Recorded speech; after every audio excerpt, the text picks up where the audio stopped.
karena kemurahan Tuhan ku ada sampai hari ini. Katakan oleh karena kebaikan Tuhan janji-Mu terjadi baru. Lagi katakan oleh karena kemurahan Tuhan, karena kemurahan Tuhan ada sampai hari ini. Oleh karena kebaikan,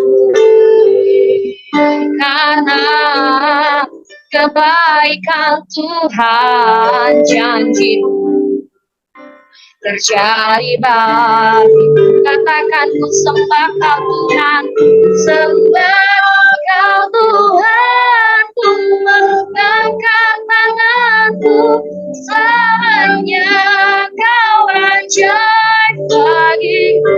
Kami sembah Kau Tuhan, untuk mengangkat wajahku, selamanya Kau ajaib bagiku. Lebih indah kita naikkan pujian ini kepada Tuhan oleh karena kemurahan Tuhan. Kemurahan Tuhan ada sampai hari ini. Oleh karena kebaikan-Mu, kebaikan Tuhan janji-Mu terjadi baru. Katakan ku sembah Kau Tuhan, ku sembah Kau Tuhan, ku mengangkat tanganku, selamanya Kau ajaib bagiku. Ku sembah Kau Tuhan, ku mengangkat wajahku, selamanya Kau hebat bagiku. Mari lagi ku sembah, ku mengangkat tanganku, selamanya Kau ajaib bagiku. Kau kami sembah, Kau Tuhan, ku mengangkat wajahku, selamanya Kau hebat bagiku. Selamanya Kau hebat, selamanya Kau hebat bagiku. Selamanya Kau hebat, selamanya Kau hebat bagiku. Mari sembah Dia, Kau Allah yang hebat. Terima kasih Tuhan, selamanya Kau Allah yang hebat, Kau Tuhan yang mulia, Kau kami sembah, Kau kami tinggikan. Haleluya, terpujilah Tuhan. Terima kasih Bapa, Kau kami tinggikan. Kau mulia Tuhan, Kau Allah kami, Kau kan selamatkan bagi kami. Haleluya, terima kasih ya Tuhan. Segala pujian dan hormat bagi-Mu, segala syukur bagi-Mu.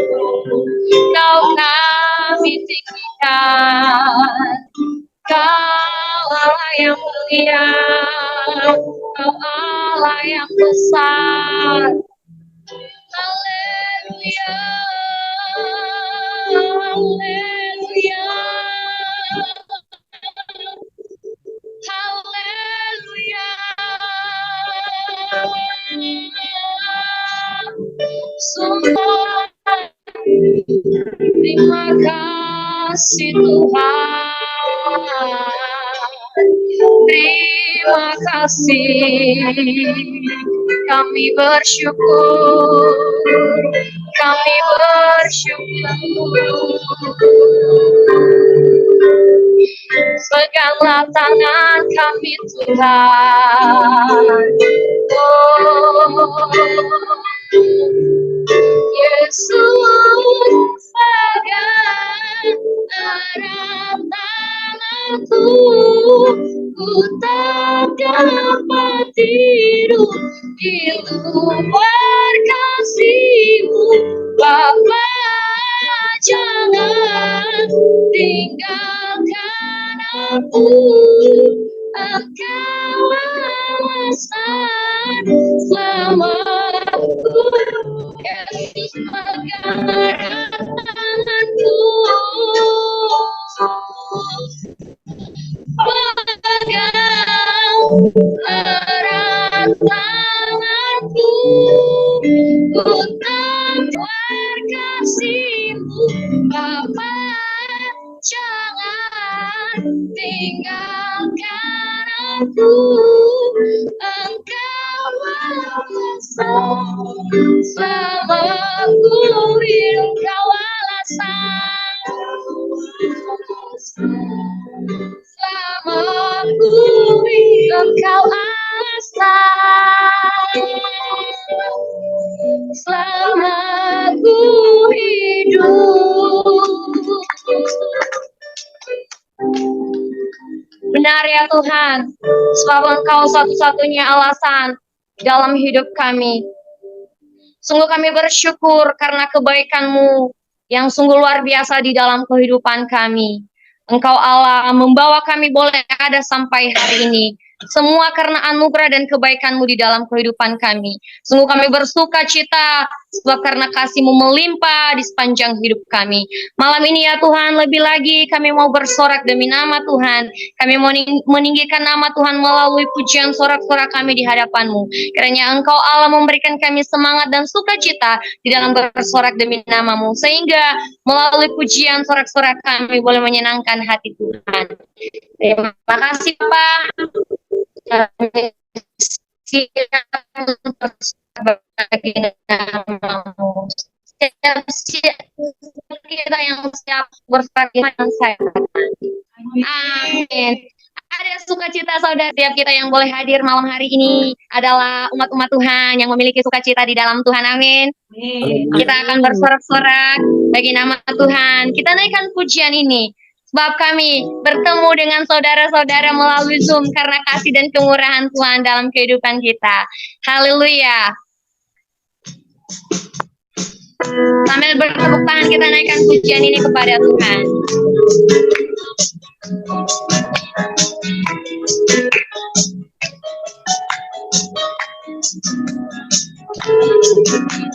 Katakan pujian ini, bertemu dalam kasih-Nya. Bertemu dalam kasih-Nya, berkumpul dalam hadirat-Nya, bersuka cita semua di dalam roh. Lebih lagi, bertemu dalam kasih-Nya, bertemu dalam kasih-Nya, berkumpul dalam hadirat-Nya, bersuka cita semua di dalam rumah Tuhan. Kau katakan, saudaraku dan saudariku, Tuhan cinta dan mengasihi-Mu. Mari bersuka cita semua di dalam rumah Tuhan. Saudaraku, saudaraku dan saudariku, Tuhan cinta dan mengasihi-Mu. Mari bersuka cita semua di dalam rumah Tuhan. Lebih penuh sukacita lagi, katakan bertemu dalam kasih-Nya, bertemu dalam kasih-Nya, berkumpul dalam anugerah-Nya, bersuka cita semua di dalam rumah Tuhan. Oh, saudaraku dan saudariku, Tuhan cinta dan mengasihi-Mu. Mari bersuka cita semua di dalam rumah Tuhan. Saudaraku, saudaraku dan saudariku, Tuhan cinta dan mengasihi-Mu. Mari Mari bersuka cita semua di dalamku, mari bersuka cita.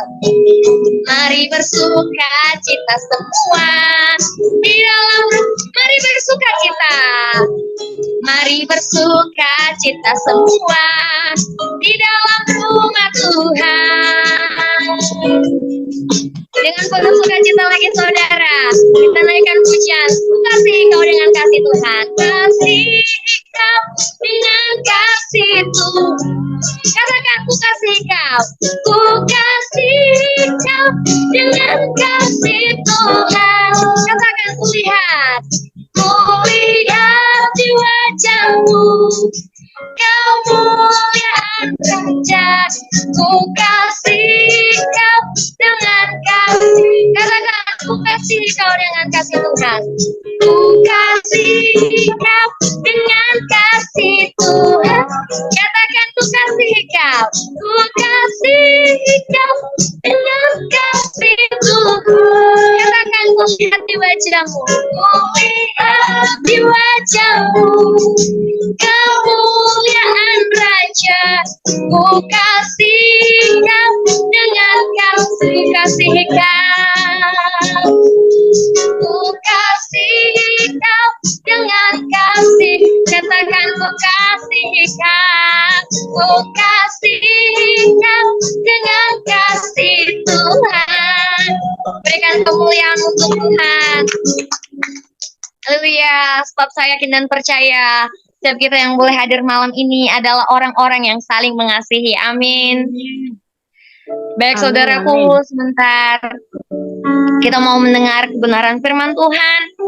Mari kita persiapkan hati dan pikiran kita untuk mulai mendengar kebenaran firman Tuhan yang akan disampaikan oleh hambanya. Kita naikkan pujian. Kami yakin saat kau berfirman Tuhan, firman-Mu menguatkan kami, firman-Mu meneguhkan, menopang kami, memampukan kami melewati hari-hari kami bersama dengan Engkau. Terima kasih ya Tuhan. Kami mau datang mendengarkan kebenaran firman-Mu. Tuhan jamah setiap hati kami. Katakan pujian ini. Ku yakin saat kau berfirman. Ku yakin saat kau berfirman. Ku menang saat kau bertindak. Hidupku hanya ditentukan oleh perkataan. Ku katakan ku aman. Ku aman karena kau menjaga kami kuat. Karena kau menopang hidupku, hanya ditentukan oleh kuasa-Mu. Katakan bagi Tuhan, bagi Tuhan, tak ada yang mustahil bagi Tuhan. Tak ada yang tak mungkin, mujizatnya disediakan bagiku. Ku diangkat dan dipulihkannya. Lebih indah kita naikkan pujian ini kepada Tuhan. Kami yakin saat kau berfirman ya Tuhan, tiada yang mustahil bagimu, tiada yang tak mungkin bagimu. Kau sumber kekuatan dalam hidup kami. Ku yakin saat kau berfirman. Ku menang saat kau bertindak.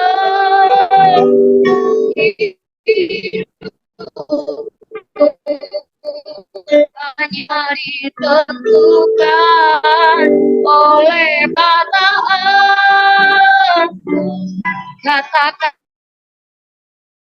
ku aman, ku ahli kuat.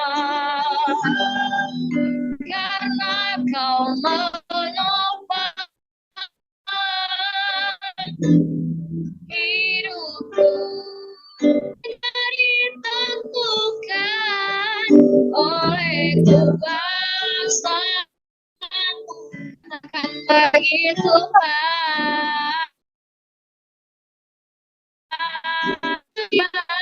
Tak ada yang mustahil bagi Tuhan. Tak ada yang tak mungkin. Mujizatnya disediakan bagimu, ku diangkat dan dipulihkannya bagi Tuhan.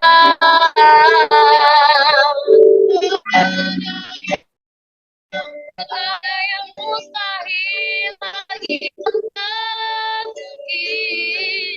Mujizatnya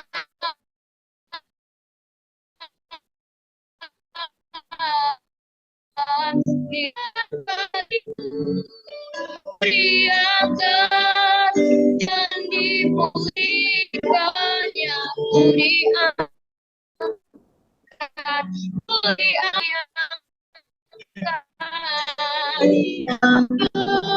serahkan kepada hambanya. Pulihkannya. Mari kita bersatu di dalam doa. Untuk pelayanan di gereja, kebetulan saya aktif dalam pelayanan, yaitu khusus pujian dan penyembahan, dan saya juga berkhotbah. Namun karena ketua kita minta, boleh nggak Bang, kita tolong untuk sharing. Ya, saya berkata boleh. Puji Tuhan, malam hari ini ketemu dengan saudara-saudara saya ini yang luar biasa, dan tentunya saya tidak kenal satu persatu mungkin barangkali, karena yang mungkin kita beda tempat, beda, apalagi kalau udah di pulau, di luar dari pulaunya sudah jauh-jauh kita. Tapi saya percaya kita satu di dalam kasih Tuhan. Amin. Malam hari ini saudara-saudara dan teman-teman sekalian, saya diberikan sebuah tema, dan saya juga terkejut dengan tema ini, yaitu tema mengenai kesabaran. Ya, kalau kita buka dari Galatia pasal 5 ayatnya yang ke-22, itu semua buah-buah yang ada di situ.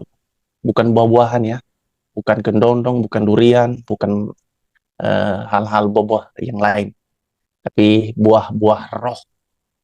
Gitu. Jadi dikasih kesempatan bagi saya, teman-teman, untuk menyampaikan satu bagian, yaitu kesabaran. Dan kalau boleh kita buka Alkitab kita, bagi yang sudah membawa Alkitab, bagi yang mempunyai Alkitab elektronik juga boleh, silakan dibuka.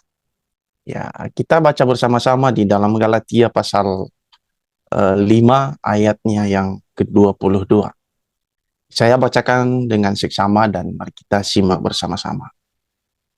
Tetapi buah roh ialah kasih, sukacita, damai sejahtera, kesabaran, kemurahan, kebaikan, kesetiaan, kelemah lembutan, penguasaan diri. Tidak ada hukum yang menentang hal-hal itu. Amin, puji Tuhan. Dan firman Tuhan ini bukan hanya sekali ini saja kita dengar, dan barangkali kita sudah sering mendengarkan firman Tuhan. Namun NYG berbeda dalam membahas bagian ini. Biasanya hamba Tuhan membahas hal ini satu bagian begitu, atau satu tema, yaitu buah roh, tapi dia tidak pisah-pisah satu-satu persatu. Begitu. Kebanyakan hamba Tuhan membahas hal itu. Tapi NYG membuat cara yang unik, yaitu membedah satu persatu ayat ini. Dan ayat ini sungguh sangat menarik untuk dibahas, karena begitu banyak orang yang mengatakan bahwa dia adalah orang Kristen, dia adalah orang pengikut Yesus Kristus, tetapi tidak seutuhnya mempunyai ke-9 bagian ini. Dan sebenarnya itu adalah bagian terpenting yang harus dimiliki oleh setiap orang percaya. Ya, bukan karena hamba Tuhan atau bukan karena sekolah teologi, ya bukan. Tapi seharusnya setiap orang yang percaya kepada Kristus harus mempunyai yang kesembilan buah roh ini. Di sini saya menyediakan sebuah materi buat kita. Kalau kita lihat di dalam bahasa aslinya, yaitu kesabaran ini dalam bahasa aslinya, yaitu kane yupomoni. Sekali lagi, kane yupomoni. Artinya adalah kesabaran. Jadi kalau kita bahas secara spesifik, ayat ini begitu menarik untuk kita ambil bagian. Kenapa? Karena kesabaran itu tidak mudah untuk mendapatkannya. Itu poinnya. Kesabaran itu tidak mudah untuk mendapatkannya. Kenapa? Karena ketika kita mau belajar untuk sabar, tentunya banyak tantangan dan tantangan yang harus kita hadapi. Baik di luar daripada diri kita dan juga di dalam diri kita sendiri. Ya. Di dalam Kamus Besar Bahasa Indonesia, teman-teman, ada pengertian yang mencakup yaitu tentang arti kesabaran. Dan kesabaran ini berasal dari kata sabar. Bukan nama sabar ya, bukan juga Ina sabar, bukan juga si sabar. Ya, tapi kata kesabaran di sini yaitu berasal dari kata sabar. Dengan Kamus Besar Bahasa Indonesia mengartikan bahwa sabar dimaknai sebagai berikut. Sabar yaitu tahan menghadapi cobaan, tidak lekas marah, tidak lekas putus asa, tidak lekas patah hati. Begitu. Jadi bagian kedua atau pengertian yang kedua, tenang, tidak tergesa-gesa, tidak terburu nafsu. Jadi teman-teman semua, ini merupakan pengertian yang begitu spesifik sekali. Tidak lekas marah, tidak lekas putus asa, tidak lekas patah hati. Barangkali ada di sini yang sedang patah hati, jangan dulu patah hati ya. Kalau pacar udah putus, nggak apa-apa itu, cari yang lain. Atau sedang diselingkuhin, udah apa-apa, tinggalkan aja seperti itu. Jadi yang menjadi definisi sabar di dalam pengertian secara KBBI adalah ketenangan hati di dalam menghadapi cobaan. Sifat tenang, ia pun akan kehilangannya apabila diperlakukan tidak adil dan melampaui batas. Jadi sabar itu begitu luar biasa. Ketika setiap orang memiliki rasa kesabaran yang luar biasa. Kata kesabaran ini juga adalah merupakan esensi karakter Allah sendiri. Kenapa? Karena Yesus atau Tuhan atau Allah itu begitu sabar menghadapi orang-orang yang diciptakannya. Dan seharusnya Allah itu murka kepada manusia. Seharusnya Allah itu membiarkan manusia. Tetapi karena kesabarannya yang begitu luas dan begitu mahal, jadi kesabaran Allah Dia berikan untuk manusia. Jadi kalau saya pikir-pikir teman-teman, begitu luar biasa Paulus menulis ayat-ayat ini, dan begitu luar biasa kuasa Roh Kudus bekerja di dalam dirinya untuk disampaikan kepada jemaat di Galatia. Dan itu cerminan yang begitu dahsyat di dalam kehidupan orang Kristen. Salah satu penulis buku yang terbit pada tahun 2008 di halaman 3, yaitu John M. Dreisker. Ya, dia bagi 3 bagian buah roh ini. Bukan salam 3 jari ya, itu pilpres. Dia dibagi dalam 3 bagian, yaitu bagian yang pertama adalah merupakan hubungan orang Kristen dengan Tuhan Yesus, yaitu kasih, sukacita, damai, sejahtera. Ini 3. Ya, bukan 3 begini ya. Jadi ada 3. Jadi bagian yang kedua adalah merupakan cerminan hubungan orang Kristen dengan sesama, yaitu adalah kesabaran, kemurahan, dan kebaikan. 3. Dan bagian terakhir adalah merupakan cerminan hubungan orang Kristen dengan diri sendiri. Yang bagian adalah kesetiaan, kelemah lembutan, dan penguasaan diri. Teman-teman yang saya kasihi di dalam nama Tuhan Yesus, ketiga bagian ini adalah sudah diurutkan. Ini menurut John M. Dreisker. Ya. Jadi yang menjadi bagian kita malam hari ini yang saya bahas adalah mengenai kesabaran, yaitu di poin bagian kedua yang dia bagi begitu. Nah, jadi dapat kita katakan bahwa jadi kesimpulan dari ketiga ini, dia berkata bahwa 9 buah roh itu merupakan cerminan dan karakter Yesus Kristus. Sekali lagi saya sampaikan, 9 buah roh itu merupakan cerminan dari karakter Yesus Kristus. Nah, jadi kalau udah menjadi cerminan, berarti kita tahu bahwa kita sebagai pengikut Tuhan Yesus, kita harus memiliki hal itu. Dan saya sudah mengatakan tadi di awal bahwa tidak gampang untuk memiliki hal itu. Kita butuh proses demi proses. Ya.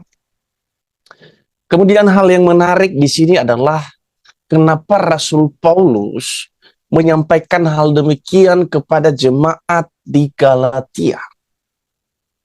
Apa yang sedang mereka alami sehingga Rasul Paulus menuliskan surat itu kepada mereka. Terlebih dahulu kita harus tahu bahwa Galatia ini merupakan atau termasuk daerah Turki pada saat ini, teman-teman. Dan kita harus tahu itu, dan karena itu perlu buat kita pahami. Jangan salah paham, nanti pula, kan? Ya.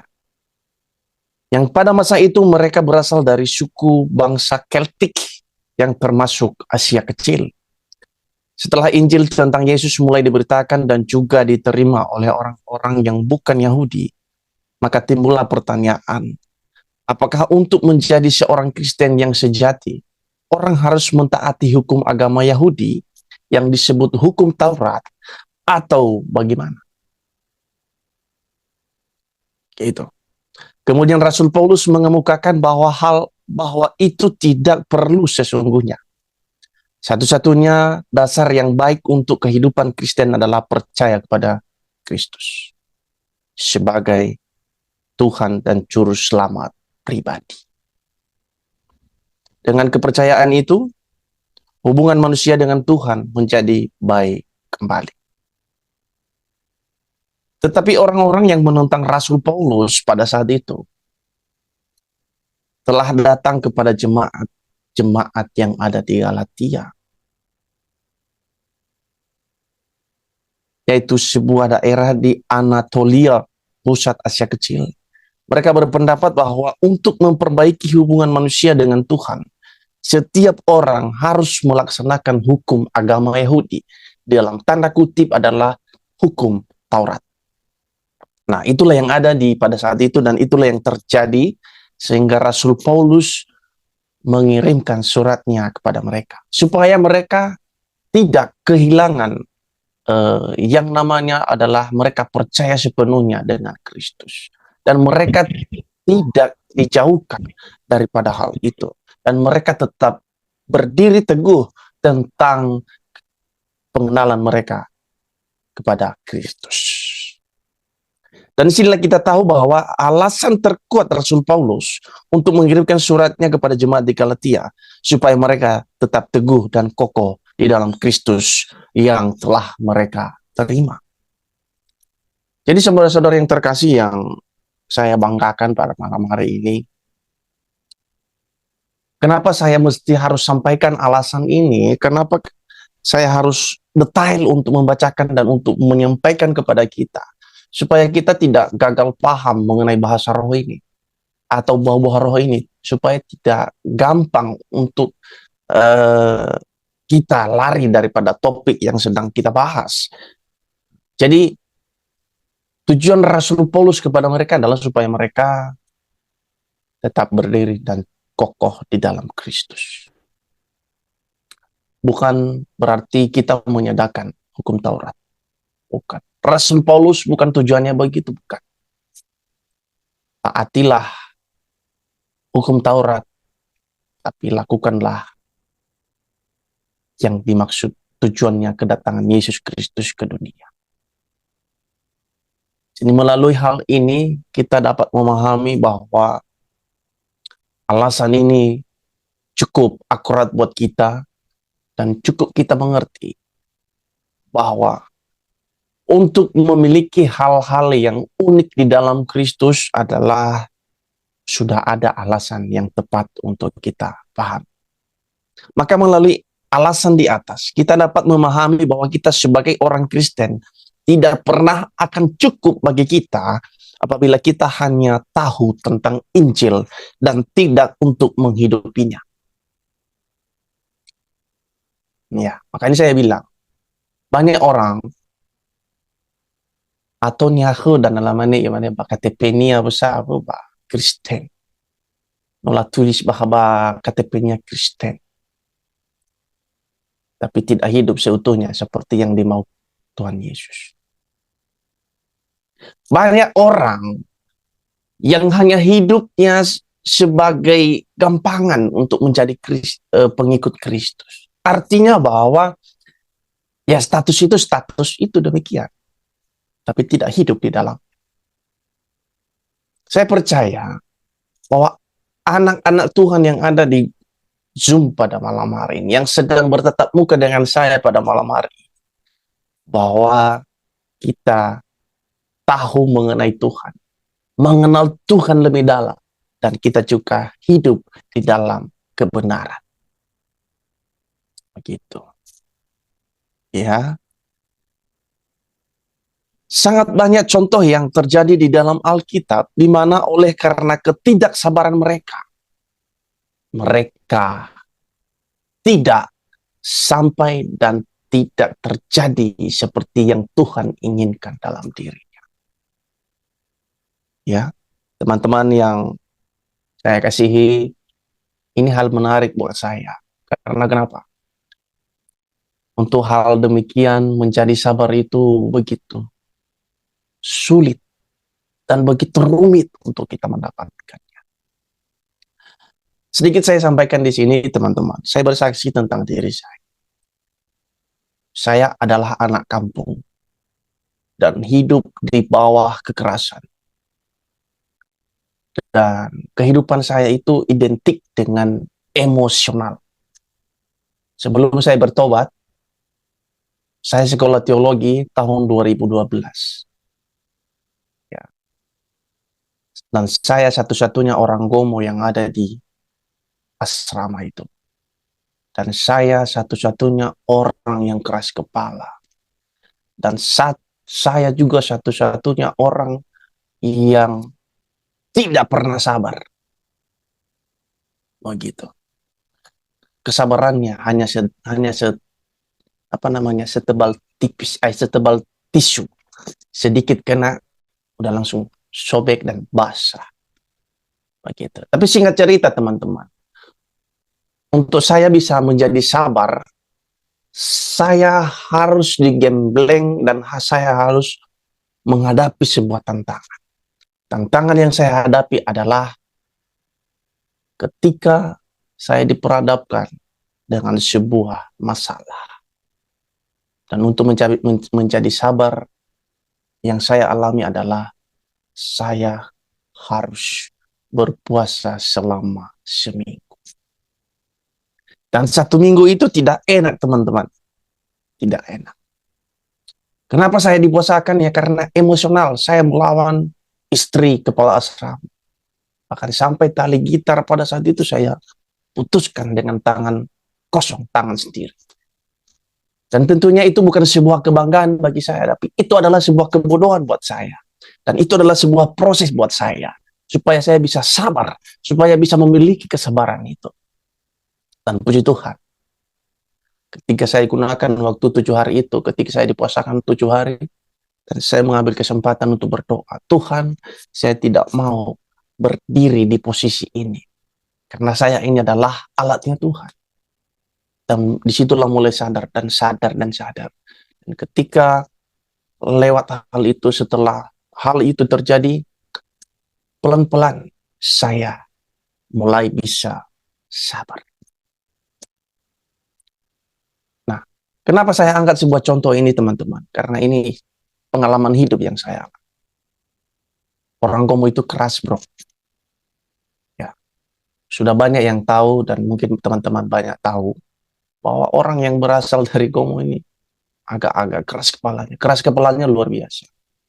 Apalagi yang hidup di gunung-gunung, karena kami juga di daerah gunung, jadi ya hidupnya cukup keras. Gitu. Tapi ketika saya di dalam Kristus, ketika saya di dalam Tuhan, ada sesuatu hal yang berbeda yang saya bawa dalam diri saya. Saya coba untuk merubah, dan saya coba untuk berserah kepada Tuhan. Tuhan tolong saya, berikan saya hikmat untuk menghadapi emosional ini. Karena pada saat itu, teman-teman, cangkir kawan aja jatuh di sebelah kaki saya, langsung saya pijak dan pecah cangkirnya. Itulah begitu, aduh, begitu kacaunya. Ya. Itu hanya sedikit mengenai bagaimana kita harus menjadi sabar. Dan itu contoh yang relevan buat diri saya. Kenapa saya angkat dan saya sampaikan malam hari ini. Supaya teman-teman juga, mari kita sama-sama belajar untuk menjadi sabar. Barangkali kita susah untuk menjadi sabar. Tapi ingat bahwa ketika kita di dalam Tuhan, tidak ada yang mustahil bagi Tuhan. Tuhan mampu mengubah hidup kita. Tuhan mampu mengubah sesuatu hal yang baru untuk kita.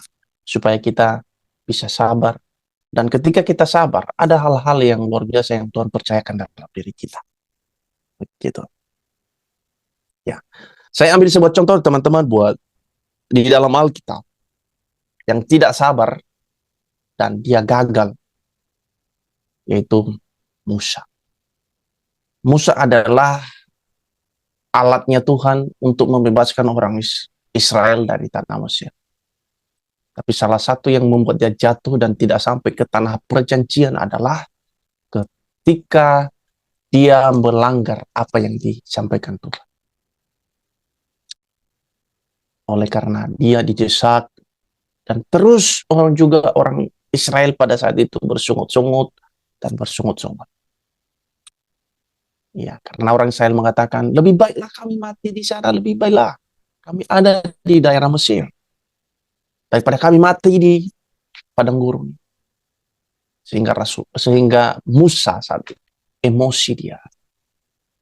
Dan itulah yang membuat dia tidak sampai di tanah perjanjian. Kemudian Esau, teman-teman, oleh karena nafsunya, sehingga dia kehilangan atau dia menjual hak kesulungan. Ini kadang-kadang kita itu karena kita terlalu nafsu, karena hal-hal yang begitu gampang sebenarnya, jadi hilang kontrol diri.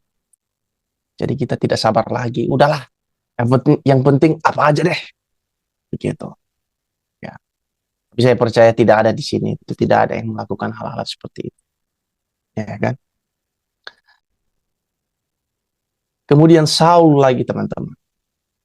Saul adalah raja pertama di dalam Alkitab.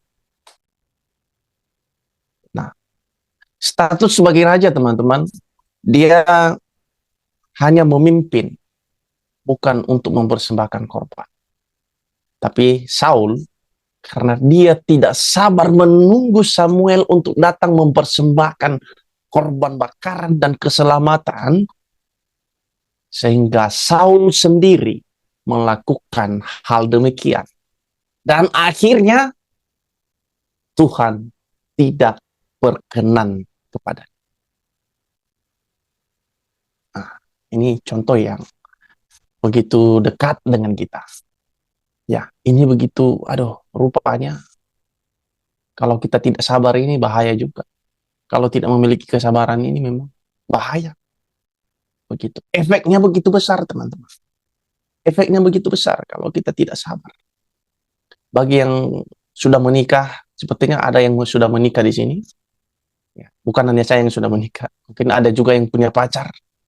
Begitu ya. Kalau tidak sabar itu bahaya.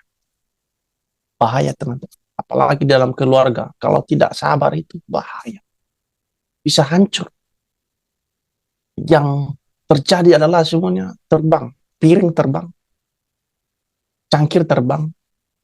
Nasinya juga terbang. Yang tidak ada sayapnya, tiba-tiba ada sayapnya. Oleh karena tidak sabar satu dengan yang lain. Begitu. Jadi bagi teman-teman, nanti mungkin ada, kalau ada yang rencana yang mau nikah ya, tapi kalau mau jadi atau nggak mau menikah ya, udah beda ceritanya. Bagi yang mau menikah, atau bagi yang menikah nanti suatu saat ketika Tuhan izinkan untuk menikah.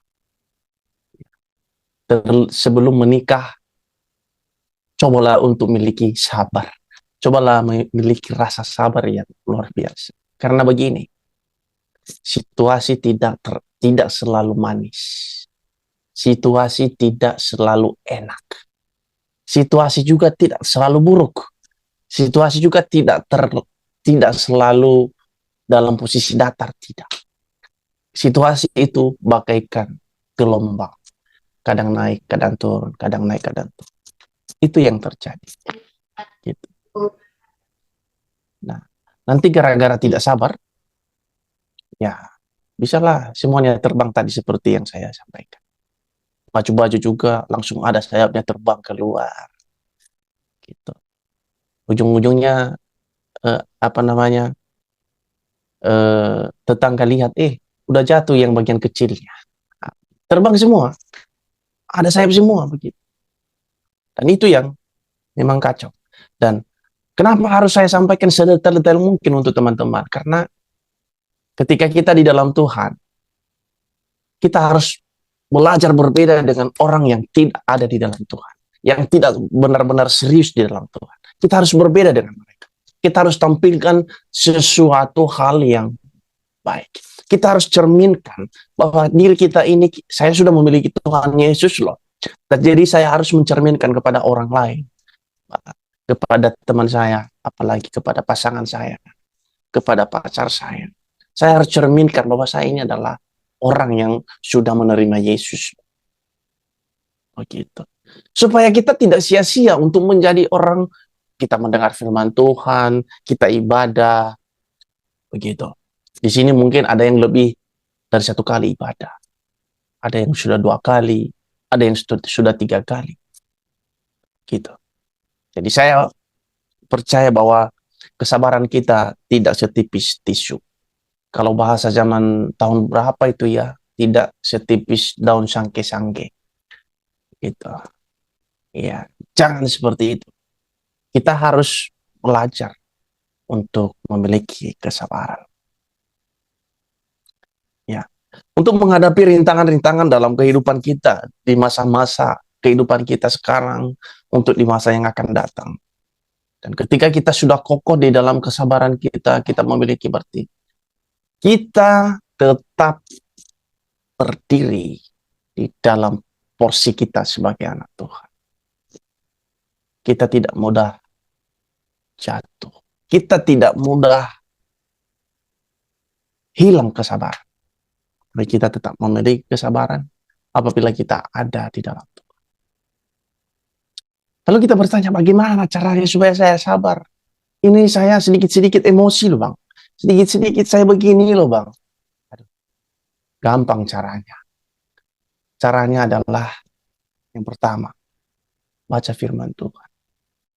Nah, dalam spesifiknya adalah di dalam Amsal pasal 16 ayat 32. Coba baca di situ.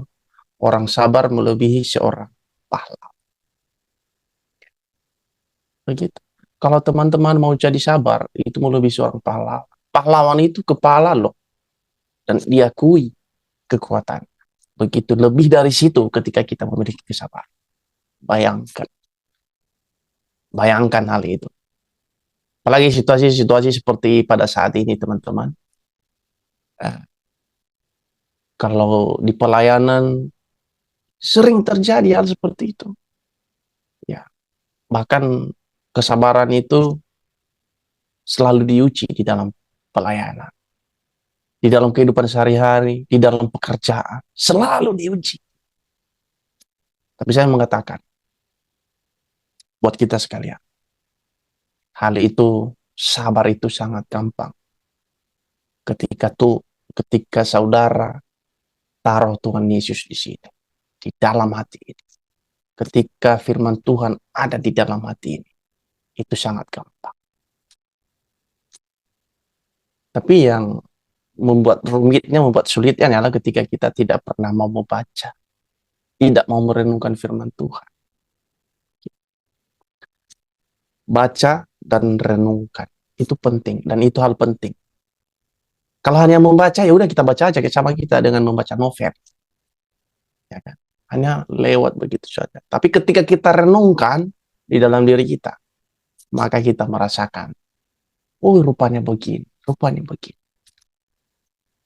Begitu. Bagian kedua yang harus kita lakukan adalah kita harus bangun hubungan yang erat, lebih erat lagi kepada Tuhan. Lewat doa kita, lewat penyembahan kita. Dan kemudian minta kepada Tuhan. Jangan hanya minta kekuatan kepada Tuhan. Jangan. Tapi minta kekuatan serta hikmat dan bijaksana. Di dalam Efesus dia mengatakan, jadilah orang arif. Karena pada masa-masa ini adalah, dan waktu-waktu ini adalah waktu yang jahat. Kalau kita tidak arif di dalam situasi seperti ini, pada saat ini teman-teman, maka kita gagal untuk menjadi sabar. Ya.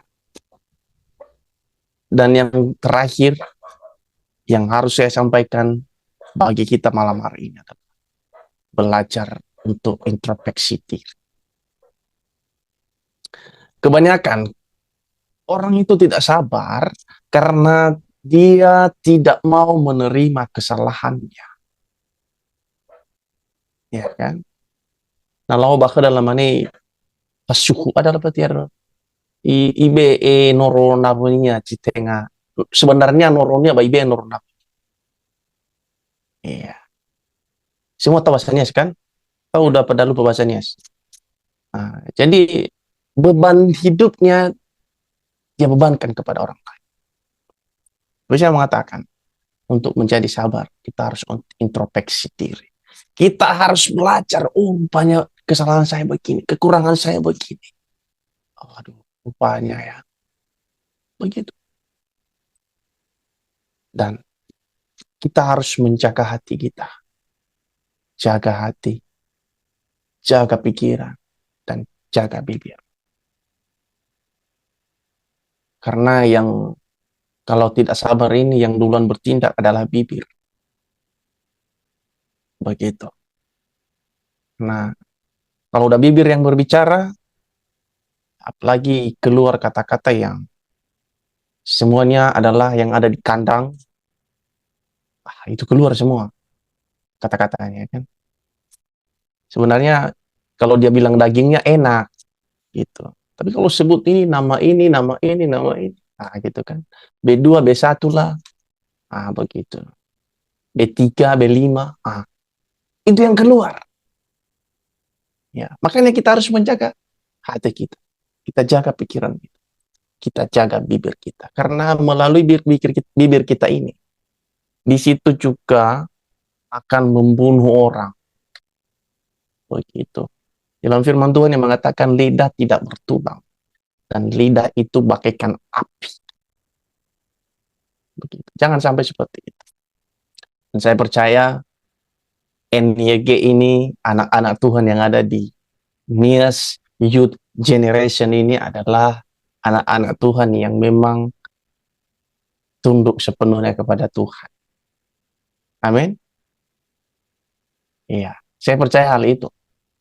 Dan yang menjadi kesimpulannya buat kita pada malam hari ini adalah setiap kehidupan orang Kristen, dan terutama anak-anak Tuhan, anak-anak muda di dalam pribadi, hendaknya kita selalu memberikan waktu untuk Tuhan, dan selalu kita melakukan yang terbaik untuk Tuhan, dan kita harus belajar untuk tetap tunduk kepada Tuhan, karena Tuhan itu adalah satu-satunya otoritas yang tertinggi dalam diri kita, dan kita harus menjaga hati, menjaga pikiran, dan menjaga bibir, supaya kita menjadi berkat bagi semua orang.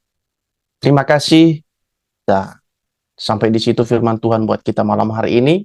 Semoga Tuhan yang terus memberkati kita sekalian, dimanapun kita berada, di dalam pekerjaan, di dalam studi, di dalam pelayanan, dan di dalam keluarga kita masing-masing. Terima kasih. Tuhan Yesus memberkati. Shalom. Iya, mari kita bersatu di dalam doa. Tuhan Yesus yang baik, kami bersyukur buat firman Tuhan malam hari ini. Sabar adalah hal yang tidak begitu susah untuk kami ketika kami hidup di dalam. Kami mohon Tuhan berikan kami kekuatan hikmat daripada Tuhan. Dan biarlah Tuhan yang terus memberkati setiap kehidupan kami, supaya kami bisa menjaga hati, menjaga pikiran kami, menjaga bibir kami untuk tidak berkata-kata sembarangan. Tapi kami mau hidup di dalam Tuhan, dan kami merindukan supaya Roh Kudus-Mu yang terus menuntun kami di mana dan kemanapun kami berada. Terima kasih Tuhan Yesus. Dalam nama Yesus kami bersyukur. Haleluya. Amin.